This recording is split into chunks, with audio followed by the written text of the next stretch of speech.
ako na lang siya.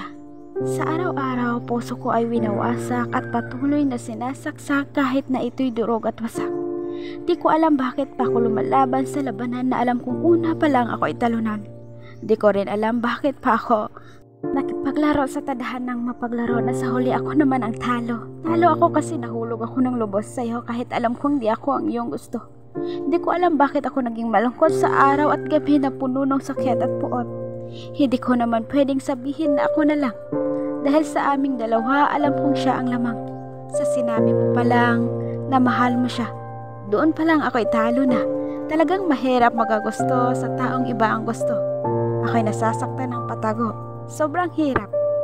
Ako'y hirap na hirap. Pero kahit na ganon, gusto ko lang malaman mo. Kahit walang salitang tayo, sobrang kontento na ako sa'yo.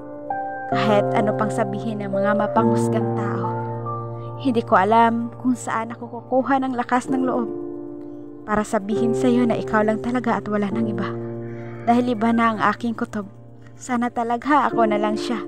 Mamahalin na lang ba kita sa paraan na hindi ka na muling magagambala pa? Respeto at tinanggap kita mula ulo hanggang paa. Sapat na siguro yun na dahilan para masabi kong mahal talaga kita simula pa nung una.